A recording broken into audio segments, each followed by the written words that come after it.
Hi, my name is Melissa Knott, formerly Melissa Dunbar. I am running for state committee rep for the 29th LD, and I am asking for your vote. I was the state committee representative for 6 years, and then I did not run this last term, and I am running again. I have lived most of my life in the 29th LD with my mother, myself, and my daughter attending Mount Tahoma High School. Both sets of my grandparents came to the Tacoma Lakewood area through JBLM. My mother is an adopted Canadian immigrant. She was First Nation Canadian and part of the 60 Scoop. My father was the son of a German immigrant. I now reside in the south end of Tacoma in the 29th LD. I have pretty much been an activist for most of my life. I can date my activism back to when I was a young child. My political involvement began when I was the mother of an ECAP child. ECAP is state-funded preschool, just like Head Start, but Head Start is federally funded. And I was asked to join the policy council for ECAP. So I lobbied our senators and our House members at the time, which was Rosa and the two Steves, for them to fund Head Start and ECAP. I was actually encouraged to do this by Claire Wilson, who is now the senator for the 30th district and has been a great mentor and friend, not only because I worked with her through the policy council, but because she was my boss when I worked for Head Start and ECAP as a literacy specialist. I actually asked her to MC for one of our fundraisers in the 29th when I was state committee rep, and she gladly obliged.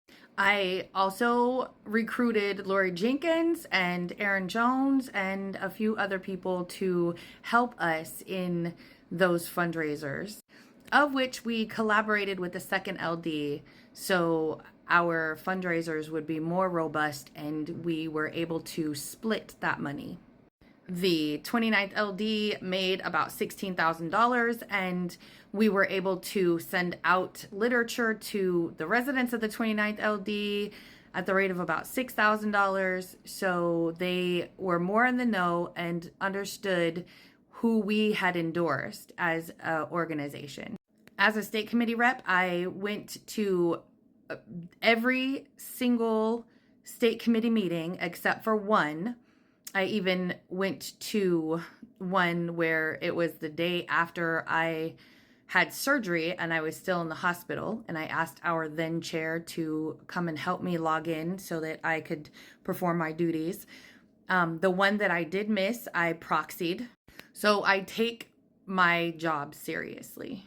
At the state level, I have been on the board of the Stonewall Caucus for about 4 terms, helping to create an atmosphere of inclusivity.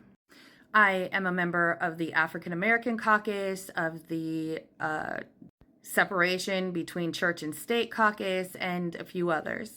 Recently, I have been talking with Carrie Wallace, who has also been talking with Marilyn Chase about creating a healthcare caucus because universal healthcare is extremely important to me.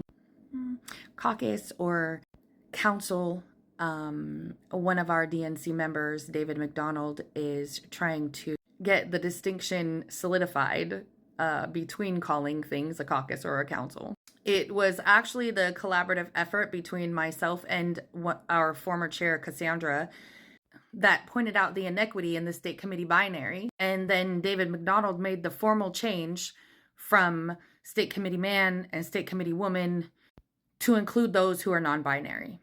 As the state committee representative, I wrote several resolutions, some of them that set a precedent. For instance, I wrote a resolution against net pens a while ago, like years ago, and the LD passed.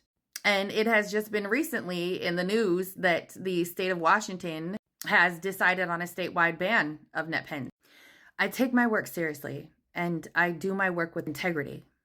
I would love to continue to serve my people, and that is why I'm asking for your vote. Thank you for your time.